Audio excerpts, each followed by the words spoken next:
2, 1. It's a Monday, which means even more sexual harassment scandals. Plus, President Trump enters upon a Category 5 tweet storm, and we'll talk a little Federalist Papers, too. I'm Ben Shapiro. This is The Ben Shapiro Show.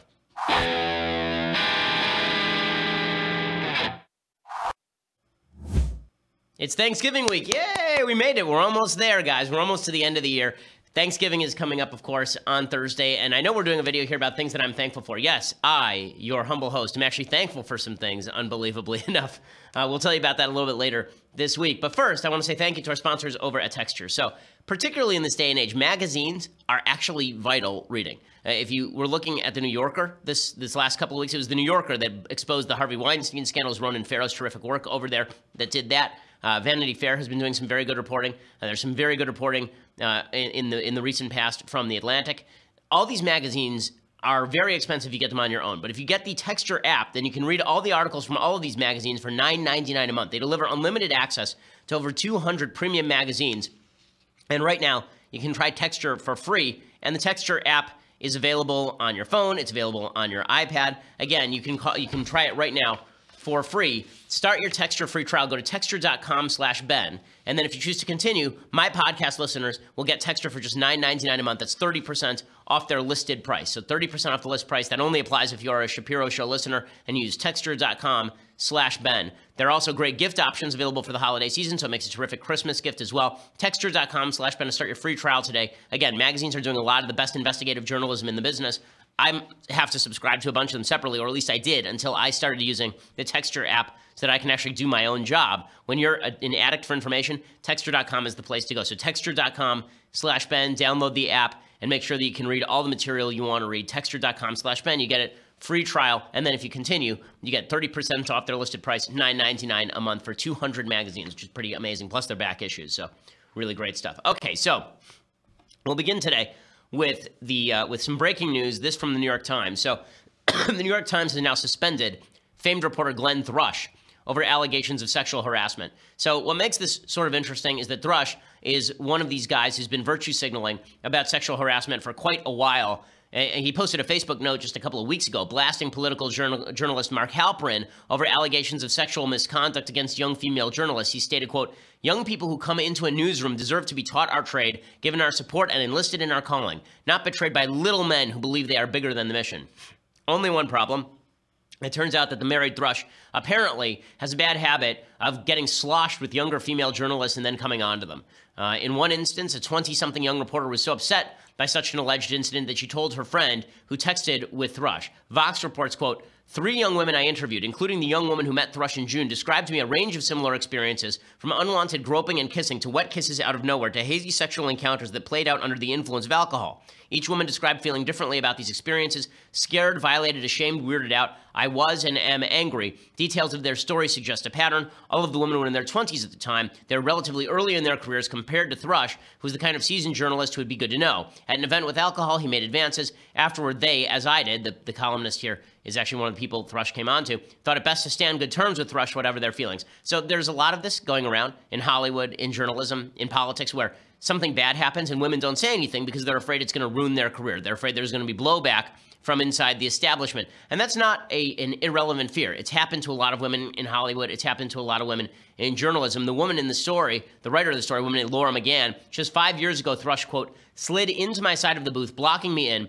I was wearing a skirt and he put his hand on my thigh. He started kissing me. I pulled myself together and got out of there, shoving him on my way out." And apparently Thrush then told the entire newsroom that McGann had come on to him, not the other way around. McGann told her seniors at Politico, who apparently did nothing. Thrush now says he doesn't drink anymore and that he has, quote, "done things I am ashamed of, actions I have brought great hurt to my friends and family. I am working hard to repair the damage that I have done." The New York Times has suspended Thrush pending an investigation. There are a bunch of things that need to be asked here that are, I think, worthwhile asking. The first question that's worthwhile asking is, the entire journalistic community that's coming down on politicians in Hollywood, how many of them are guilty of the same sort of conduct? It now seems that this sort of conduct is common across the board, particularly in high-profile industries.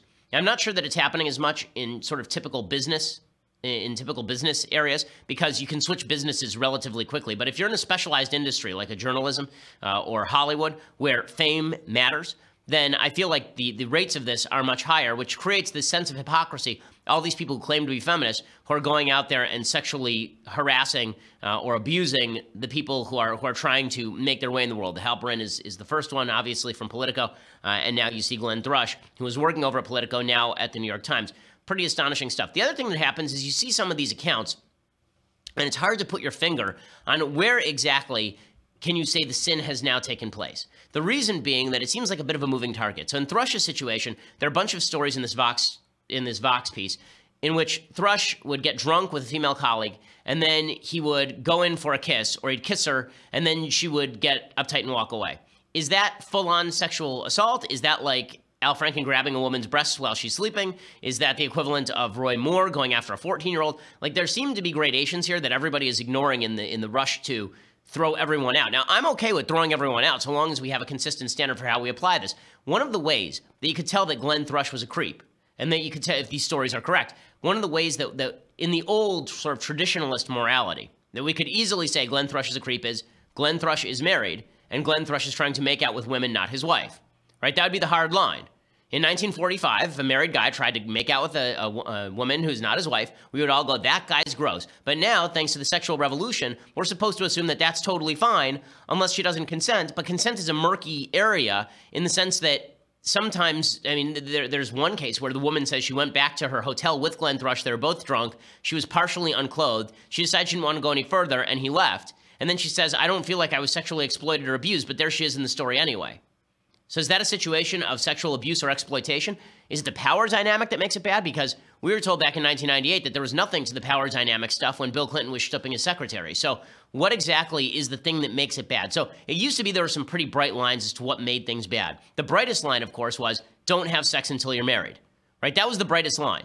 It was. Now, a lot of people didn't keep that line, but I'll tell you what they did keep was getting married after they got pregnant. So some fascinating sort of historical statistics. Even colonial-era America, I think it was something like 1/3 of all babies born in colonial-era America were born before 9 months to a married couple, meaning that somebody got knocked up and then they got married. But because marriage was the standard, this meant that we at least had some area where if you walk past this line, we know that you just did something wrong, some objective view, right? Something that doesn't rely on the subjective sense of what the people involved are saying. Now, there's certain cases that clearly don't, right? Clearly, rape does not involve a gray area, right? There's no gray area with regard to rape. Certainly, a guy walking up to a girl and just ramming his tongue down her throat, that's obviously sexual assault, and that does not apply a gray area. But where two people are drunk and they start making out, and then the girl says no, and the guy walks away, this is where you get into dicey territory, particularly in Title IX cases on campus where a guy and a girl get drunk, they've been told that they can be as sexually libidinous as they want to be, and then they go to bed together, and then 3 days later, the girl says that she was sexually exploited or raped. What we need are some objective measures. This is not to say the girl wasn't sexually exploited or raped. Maybe she was, but we need some sort of objective measures that we as a society can take a look at and say this is really bad behavior. In this case, one of the things that makes it relatively easy is that we are still using, we don't want to admit it to ourselves, but we are still using the old concepts, right? In our sexually permissive society, we like to pretend that we're not using old concepts here. But the fact is, if Glenn Thrush were a single man who are the same age as the women he was drinking with, he'd be being treated very differently than a 50-year-old guy who's going after 20-somethings while he's married. We're still using traditional sexual concepts even when we don't want to admit it. That's one of the things that's so funny about so much of leftist perspective on these sorts of issues is that they attempt to break with traditional concepts of sexual mores. They try to say that those things are hackneyed and stupid and we need to leave those behind. They try to say that Mike Pence is a crazy man for not wanting to dine alone with women, not his wife. How could he? It's terrible and awful. And yet, as soon as somebody does something like this, we immediately revert back to traditional sexual mores, right? They're using my standard now, right? This is more my standard. I look at Glenn Thrush and I say, this is gross. How dare he? That's my standard, okay? I'm a guy who was famous until I was 24 years old as the Virgin Ben, right? Because I used to advocate publicly and still do for virginity until marriage. They're holding by my standard now. The left is now holding by my standard that a man should not touch a woman unless they're married, essentially. That a man should not touch a woman unless he has explicit permission from the woman. That drunken revelries that go wrong, right, are a bad thing. Now, the left comes at it from the angle of radical subjectivity, and this is where you get into dicey territory. Because when I say radical subjectivity, I mean that the situation can be exactly the same, like as in exactly the same. And if the woman perceives it differently than the man, and it's reasonable to perceive it either way, we have to take the woman's word for her perception. That's dangerous territory because what is the man supposed to expect? So what we've decided to do instead is become puritanical about sex from the left, right? This is why you have no means no rules in places like California on campus, where you're basically supposed to have a signed checklist before every aspect of sex. Like every single, can I touch your arm now? Can I touch your leg now? You're supposed to actually ask before every single one of these things, which has never happened in the history of sex. Because the left refused to draw any clear lines, now they have to fall back on drawing new lines that are both unclear and over-restrictive. Now, this is not to defend Glenn Thrush. I think Glenn Thrush obviously sounds like a scuzzbag, but it is to show that the vagary that the left has created with regard to the sexual revolution has not been of benefit to women. In many cases, it's actually been of damage to women. And this is why I think, because these lines are not clear, I think it's so obvious that bad men will use the vagueness of the lines in order to cross lines that no one would want them to cross. Bad men will use the fact that things are vague to suggest, well, maybe it wasn't like totally consensual, but it was kind of consensual, wasn't it? Right. So in that category falls, for example, Russell Simmons and Brett Ratner, according to a woman named Carrie Clausen-Kaligi. Carrie Clausen-Kaligi is a model, and she told the LA Times in a Sunday report that she met Russell Simmons and Brett Ratner at a casting call in 1991 when she was 17. She said they brought her over to Simmons' house to show her a music video they were working on, and that's when the music mogul started to pull off her clothes. I looked over at Brett and said, "Help me," and I'll never forget the look on his face, she said. In that moment, the realization fell on me that they were in it together. She says that Russell Simmons tried to have intercourse, but she resisted, and he ended up forcing oral sex. Kaligi said she tried to take a shower because she felt disgusting, and there Simmons essentially raped her. He penetrated her without permission. She claimed to have told at least 3 people about this incident. So these guys should go to jail, right? If this is what happened, these guys should go to jail, obviously. The question is, what was in Russell Simmons' mind that he thought that this was okay? So Ratner and Simmons say, quote, "Everything that occurred between Carrie and me was consensual," right? Everything that was consensual. So there's 2 ways of reading that. One is that they just have completely different accounts of the situation, and one of them is lying. And the other is that there is this weird gray area that now exists with regard to consent, where if a guy pushes a girl hard enough and then she says yes for a moment, she feels like she's been violated because she has been violated from her point of view, but the guy doesn't feel like he's been violated because he's achieved the cherished yes, even by using all sorts of exploitative methods. Now again, if you had some clear lines about sexual activity, all of this would become obsolete. You wouldn't have to do any of this. You'd say Russell Simmons invited a 17-year-old girl to his house and then had sex with her or tried to force her into sex. That's gross, not just because of the consent issue, but because Russell Simmons, much older guy, this is just, deep down that this is immoral activity. I don't know is Russell Simmons married? He might be. I don't know the answer to that. But in any case, clear lines, the left likes to say that clear lines are overbroad. But the problem is that the left draws its own lines that are overbroad too. Whenever it comes to lines regarding sexual behavior, you're going to catch up some people who are really not supposed to be in that category. The question is whether there can be any clear conviction that something is wrong or not. We on the right, traditional moralists, we have a pretty idea of what's right and what's wrong when it comes to sexual activity. The left has no such ideas. This leads to a fair bit of confusion. And I know there are a bunch of people on the left who listen to the show and they're saying, well, my value is consent. The point I'm making is that when it comes to sexual activity, there's a lot of vagueness regarding consent. There is. Let's be completely honest about this. Okay, the notion that when people have sex, and I'm not saying normatively. Normatively, it would be great if there's complete transparency with regard to consent. But in the real world of sexual relationships, there is not always this clear consent relationship. There just isn't. I mean, how many times do you see movies where a guy will be badgering a woman and she's saying no, no, no, no, no, and it turns into yes? Right? That's not an excuse for the guy to keep pushing. It isn't. That's not what I'm saying. The point that I'm making is we have a culture that constantly says that women want it. I mean, that's the entire music culture. We have a movie culture that says that women want it. We have an entire culture of film that says that half the time when women say no, what they really mean is yes. And we have an entire feminist movement that spent 40 years trying to convince women they were just as libidinous as men and that consent can be had under any circumstances. There's a lot of murky area here, and now the left is trying to claim that it's black and white. Well, I want it to be black and white. I have rules. I want to know what the left's specific rules are. And I want to know what their specific definition of consent looks like so we can all apply it and we can determine whether it is correct or not. By the way, I'm on the side of all of these women, by the way, who say that they did not consent to these relationships because, again, I'm the prude, right? I'm the prude. I think it's wrong for guys to ram their tongues down women's throat. I think it's wrong for Glenn Thrush to go drinking with women and then make out with them without their permission. Even if the woman says that she's totally into it for the first 5 minutes, and then she says no, I think it's wrong for him to have initiated this stuff. Okay, so I'm pretty strict on this stuff, and it's amazing to see the feminists join me on this side of the aisle. Okay, so with all of that said, I want to get to the Trump Category 5 Tweetstorm in just a second. But first, I want to say thank you to our sponsors over at Zeal. So if you are in need of a massage, if you have racked up your back, or you're just stressed at work, and you want to feel like a wealthy person without actually having to be wealthy, that's what Zeal is for. Zeal is fantastic. They bring the masseuse to your house. They're all licensed masseuses. They bring the table, they bring the massage oils, they bring the candles, they bring the whole deal, right? Anything that you want, they bring to you, and then they turn your house into a spa, essentially. I've gotten it for my wife. I've gotten it for my mother-in-law. I've gotten it for my sister. I've gotten it for my parents. Zeal is a fantastic app, and unlike the spa where you have to make a reservation hours or days in advance, Zeal is pretty much immediate, right? You can get an in-home massage same day. It's the perfect solution for anyone who wants a high-quality massage in the convenience of their own home. It is just awesome. To help you get started, our listeners can get $25 off their first massage by using the promo code BEN at checkout. And it gets better, by the way. If you sign up for Zeal's massage membership and get 20% off all your massages plus a free massage table and sheet set, that's a $380 value, yours for free. There's no initiation fee to join the membership, just a great additional savings on top of the $25 discount you're going to get when you use promo code BEN. Go to Zeal, spelled ZEEL.com, or on Zeal's iPhone or Android app, and then make sure to click add promo code at checkout to use my code BEN and get $25 off your first in-home on-demand massage. Again, use promo code BEN, get $25 off your first in-home on-demand massage. By the way, just a quick note about the sexual consent issue and the vagary on the left.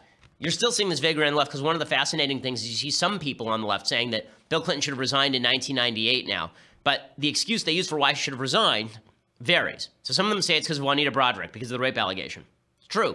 A few of them say it's because of Lewinsky. But a bunch of people on the left say that Lewinsky was totally consensual. But was it totally consensual? He was pressuring her into the sex. She was 18. He was 45. He was married. Right? My rules are very clear. That's the nice thing about my rules. They're super clear. And they protect women. Okay, they work on behalf of women. If a woman wants to consent under my rules, she can consent, but she has to be extraordinarily clear about it. Right? And that clarity sometimes comes in the form of, like a wedding ring, like an actual commitment.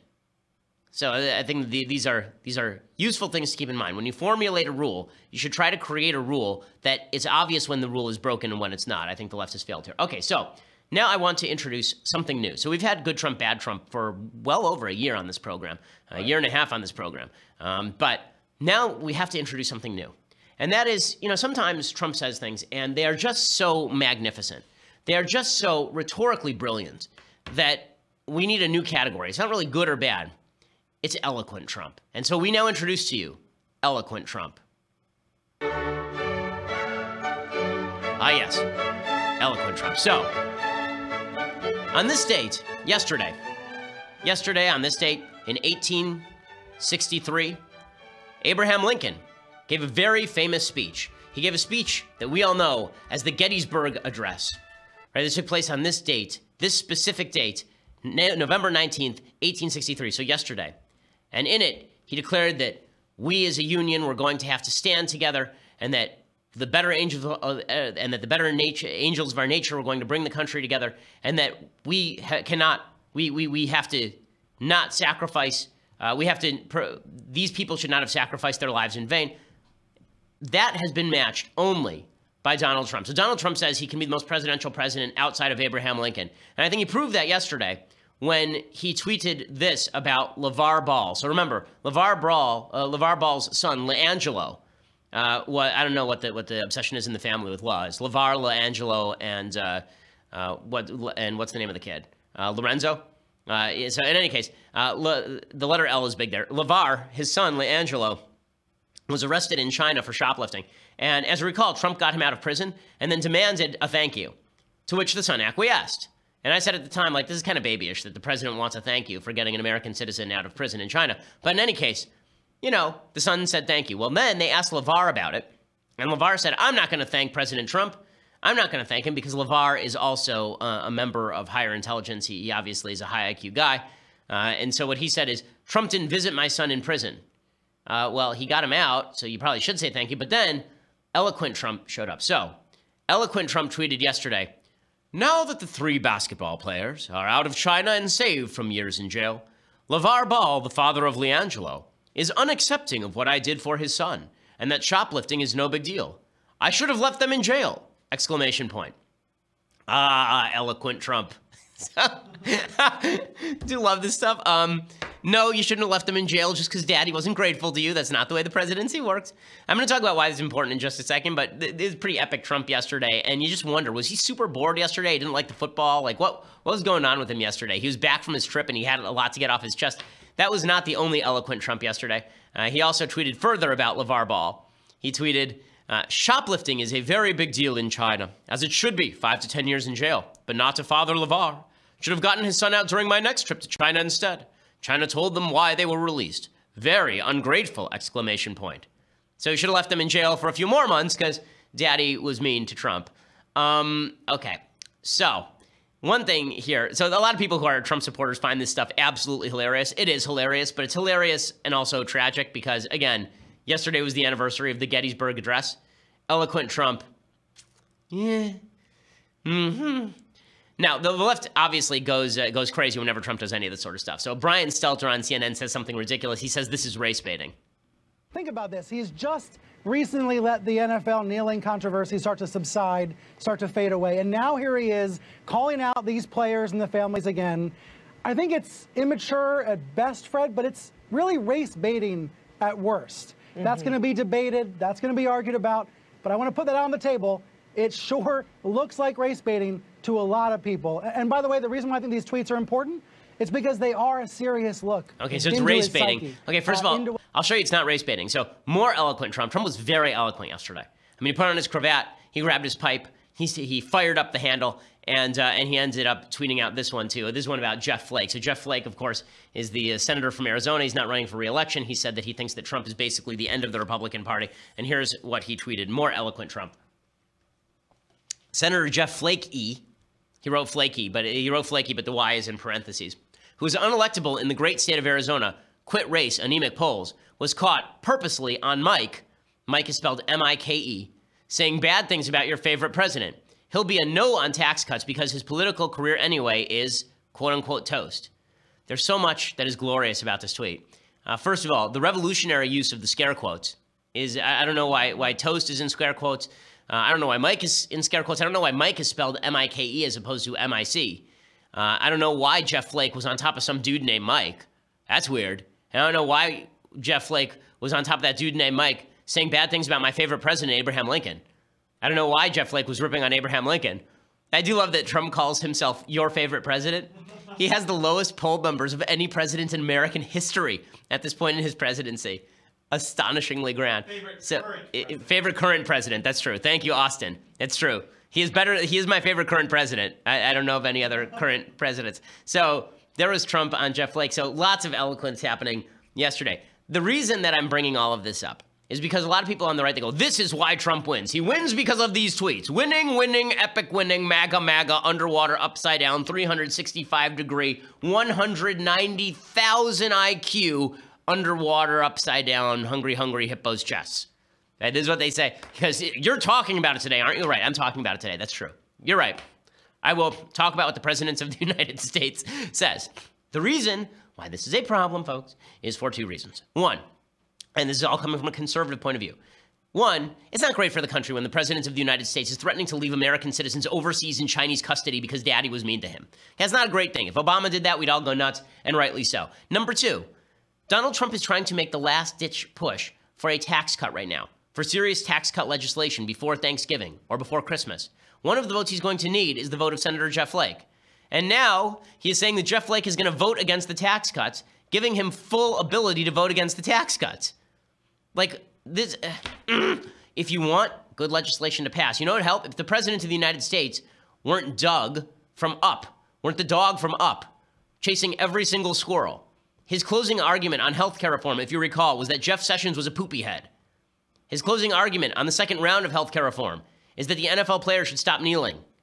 And now his closing argument on tax reform is that he should have left a basketball player in China under custody and that a particular senator should be, he'll rip on a particular senator and tell him to vote no on tax cuts because he's mean to him. Like, I just don't, like, why? And that wasn't it. Then he went after Marshawn Lynch today. So Marshawn Lynch is fully fledged adult. I mean, Marshawn Lynch, the running back for the Oakland Raiders, he used to play for the Seattle Seahawks. I used to do a show up in Seattle. And so we followed Marshawn Lynch closely. Marshawn Lynch is one of the stupider members of the human race. He's a very, very dumb individual. And Marshawn Lynch, I mean, he's been famous for this for a long time. And before anybody says that this is something racial, I say that people are dumb cross-racially all the time. Marshawn Lynch is just objectively speaking a dumb. And Marshawn Lynch yesterday sat during the United States national anthem and then stood for the Mexican national anthem, which makes no sense at all. Okay, whatever you say about the American national anthem, Mexico is a garbage government. I mean, the government there has been a disaster for years and years and years and years. I mean, the death rate in Mexico City is higher than in any other industrialized city in the world. I mean, it's astonishing. But he's standing for the Mexican national anthem for some odd reason. So he's a genius. But Trump feels the need to tweet about that, right? So here's Trump tweeting about that. So Trump tweeted about Marshawn Lynch. This is 17. Border Patrol officer killed at southern border. He says Marshawn Lynch of the NFL's Oakland Raiders stands for the Mexican anthem and sits down to booze for a national anthem. Great disrespect. Next time, NFL should suspend him for remainder of season. Attendance and ratings way down. Thank you, President Trump. I know that this is a fight you want to keep fighting because you think it's a political winner for you. The reason that I'm upset about this is not just because it's time to make a final legislative push. It's because he has 43 million Twitter followers. 43 million. He's the president of the United States. He has the ability to gather the media flies like a lamp, right? I mean, it's an amazing thing. And when he uses his Twitter for good, then that is a wonderful thing. I will show you him using his Twitter for good. So yesterday, there's a Border Patrol agent who was murdered in an attack on the border. And this is according to NBC DFW. They said authorities are searching Texas's Big Bend area for potential suspects and witnesses after U.S. Customs and Border Protection agent was fatally injured responding to activity there. Border Patrol officials said the agents were on patrol in Culberson County in the Big Bend sector of the Texas border. Agent Rogelio Martinez died Sunday morning as a result of injuries he and his partner sustained after responding to activity while on patrol on Interstate 10 near Van Horn, according to a statement from Border Patrol. It wasn't immediately clear when the incident occurred. Okay, so here's what Trump tweeted about this, and this is good. He tweeted, Border Patrol officer killed at southern border, another badly hurt. We will seek out and bring to justice those responsible. We will and must build the wall. Imagine if all of his tweets were on the news. Imagine if all of his tweets were directed at, policy and legislation. And he can still say inflammatory things. It's an inflammatory thing to say. He can still say that. And I will cheer that because he is correct. One of the reasons that you need a physical barrier in some of these areas is to prevent the drug cartels from crossing over and hurting Border Patrol agents or illegal immigrants from doing the same. Okay, it's important to have methods of defense. He tweeted again on this, right? He tweeted as well with regard to the Border Patrol agents. This is clip 8, actually. So he tweeted on policy also yesterday, not just on the Border Patrol. Republican senators are working very hard to get tax cuts and tax reform approved. Hopefully it will not be long, and they do not want to disappoint the American public. Okay, imagine if he only tweeted about tax reform and the wall. Would that be better than saying LeVar Ball's son should remain in jail in China? Yes. Would it be better than alienating a sitting member of the United States Senate whose vote you're going to need on both the wall and the tax reform? Yes. Yes, it would. And yet that is not what President Trump was doing yesterday. It's foolish. It's foolish. So, so much for eloquent Trump. Although I will say, I do love the tweets. Give me something to talk about. It's so funny. I saw some MAGA folks saying, Dinesh D'Souza, who I'm friends with. Dinesh said something like, the media wants Trump to stop tweeting. They want Trump to stop tweeting. If he's so ineffective, why do they want him to stop tweeting? The media don't want Trump to stop tweeting. Are you crazy? What do you think is raising MSNBC's and CNN's ratings? If Trump stops tweeting, they'll actually have to treat him like a normal president. That's the scariest thing in the world for them. They want to treat him the way that they're treating him. I want him to stop tweeting because I don't think that it's useful to his agenda. Okay, so before I go any further, I'm going to talk about Roy Moore and the latest fallout from that and Al Franken, another allegation against Al Franken coming out. Plus, I want to talk about Charles Manson, so a lot to get to. But first, I want to say thank you to our sponsors over at Birch Gold. So, if you are looking at the economy and you're figuring that the stock market might be somewhat inflated, you're looking at tax reform, you're doubtful that it's going to pass, or you just know that every 8 to 10 years in this country there's some sort of recession, then you probably want to hedge some of your bets with some precious metals. Everyone should have part of their portfolio in precious metals. Birch Gold Group has a long-standing track record of continued success with thousands of satisfied clients, countless 5-star reviews, and A+ rating with the Better Business Bureau. Right now, when you contact my friends over at Birch Gold Group, you can request a free information kit on physical precious metals. They have a comprehensive 16-page kit revealing how gold and silver can protect your savings, how you can legally move your IRA or 401k out of stocks and bonds if you want, and into a precious metals IRA. I always say, ask all of your questions, make sure that you feel comfortable with investing in precious metals, and then once you do, talk to my friends over at Birch Gold. Get your no-cost, no-obligation kit, birchgold.com/Ben. That's birchgold.com/Ben. The /Ben lets them know that we sent you as well. Okay, so over the weekend, the Democrats basically made clear that they're not going to get rid of Minnesota Senator Al Franken. That's despite allegations that Al Franken grabbed the boobs of a sleeping woman, Leanne Tweeden, who's a talk show host out in Los Angeles. They said, don't worry, we're not going to get rid. We would never get rid of Al Franken. Al Franken will apologize, and he'll go home and reflect. Yeah, I'm sure. Well, now a second woman has come out and alleged that Al Franken is doing some booty grabbing. So here is a woman. So a woman has said, this is according to CNN, that Al Franken inappropriately touched her in 2010, telling CNN he grabbed her buttocks while taking a photo at the Minnesota State Fair. You know what? I got to tell you, I get the feeling. It's really fascinating. I do get the feeling that there is a generation gap with regard to behavior of men.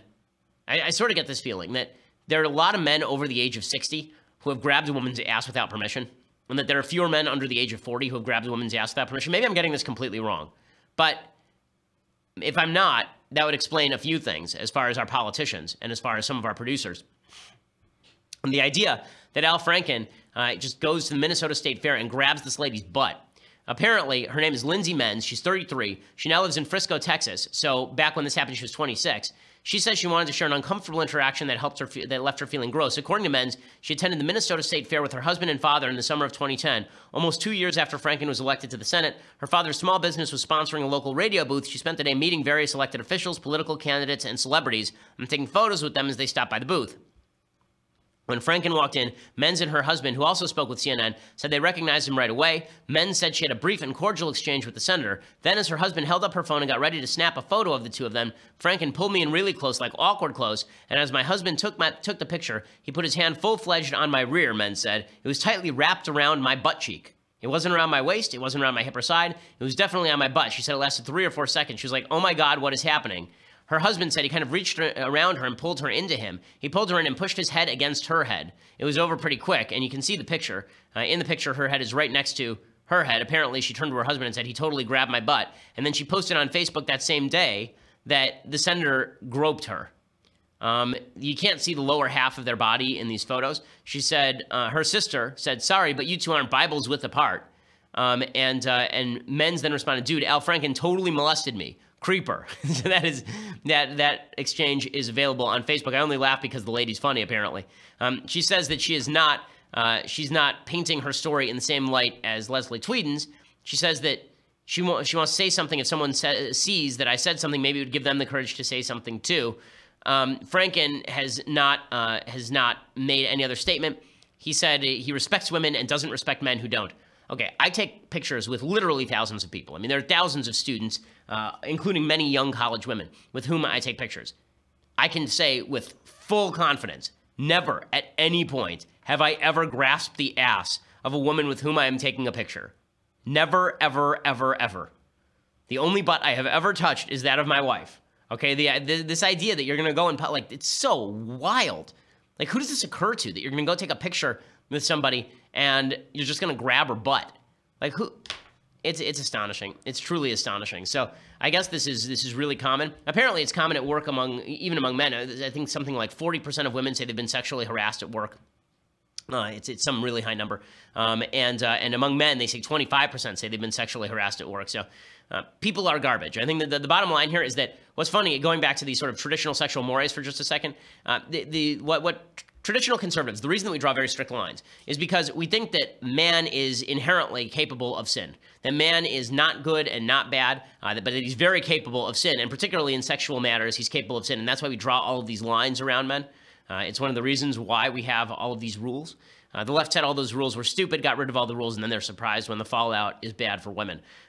Look at the Democrats here. It's pretty astonishing. So I want to show you the hypocrisy of the Democrats. So Joy Reid, over at MSNBC, she says that she is very disturbed by the fact that many people are still supporting Roy Moore, the Senate Alabama Republican candidate who's been credibly accused of child molestation, or at least of ephebophilia, which is the molestation of girls who have hit puberty but who are still little girls, 14-year-old girls.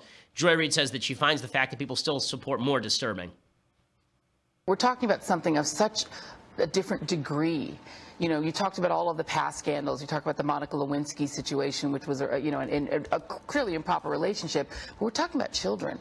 We're talking about multiple allegations of the abuse of children. And the fact that it's even a question, I think, speaks to the position that the Republican Party finds it's in morally. This should not be a question. And the fact that people are struggling with whether or not they should continue to support Roy Moore for reasons of party, power, and tribe is incredibly disturbing. Okay, so I actually agree on a basic level with Joy Reid. The problem is that her Democratic Party colleagues don't agree with her on Al Franken. So here's Bernie Sanders desperately spinning away from answering whether if Al Franken should resign over what is now obviously clear conduct.